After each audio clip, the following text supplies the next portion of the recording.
Hi guys, gandang umaga po. It's Saturday, August 5 and mahigit na po tayong isang buwan dito. Today po ay pupunta muli tayo sa Melbourne in Docklands upang maglibang-libang na po. Kasama natin ang dalawa nating alaga, si Jackson at ang baby po natin na 1 month old na po. We will take the train at maybe 12:30 or before 1 o'clock po. At nagre-ready na po si Hana, si Ma, dahil po magbabaon po tayo doon. Doon na po tayo kakain. So, what's up po? Sa Corayo train station po tayo ngayon. 1:42 po ang ating train. At 1:16 pa lang po. So we have too much time para video po sa kapaligiran ng Corayo train station. Yan po sa right side po niya. Forested area. Alam niyo po rito sa Australia ay mostly po ay forest area po, nature. Yan po ang papuntang Warnton's.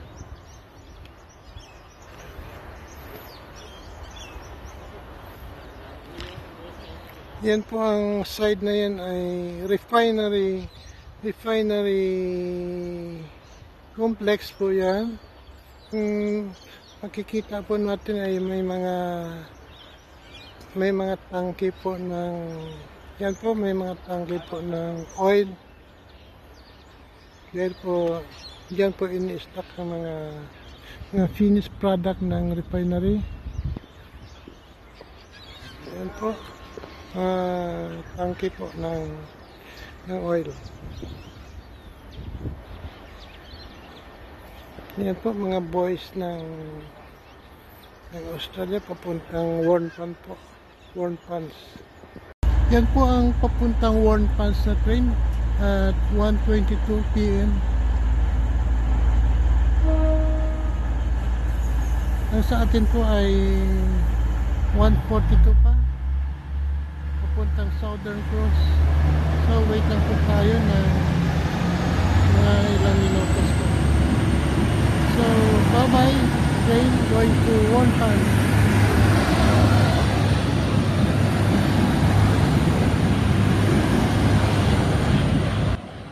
Okay. Nasa ibabaw na po tayo ngayon ng Southern Cross.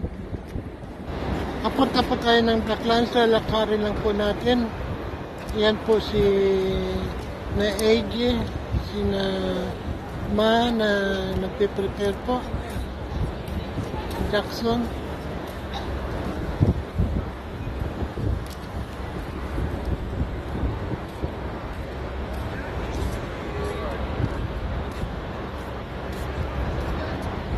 Lalakarin na lang po natin papuntang Docklands. Kinukuha lang po natin muna yung ibabaw ng Southern Cross. Okay po.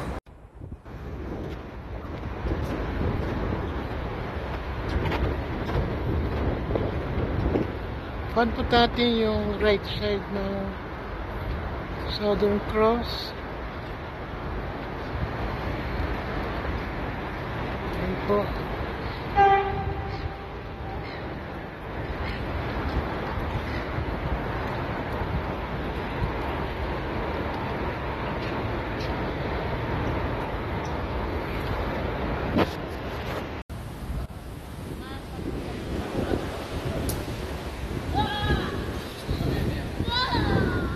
Diretso lang po ang ating way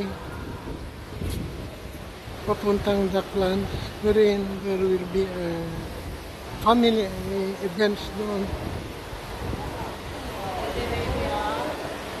Pong Marble Stadium, pinagdarausan ng AFL, ng Australian Football. Mamaya po may laban po. Kaya maraming tao kanina sa train. to support their teams. Yan po, may laban ngayon. Naririnig po natin yung hiyawan. Matindi pa po, mas matindi pa sa PBA. Kasi ito po, ang stadium na ito ay nandito po tayo ngayon sa tawag dito, Precinct Mall yata ito. Dito po sa Docklands. Dahil po meron tayong children's affair dito. Pakuha na po natin ang loob ng mall nito. Andun si Mama. Okay po.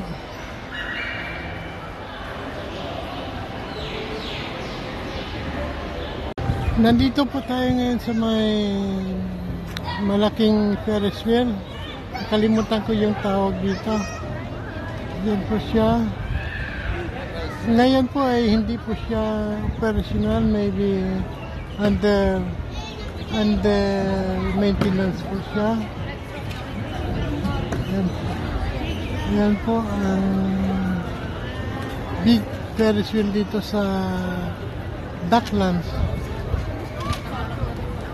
Maganda pala rito ang pasilan kasi kompleto rin po yung ang gusto ko po rito yung ice cream house na homemade.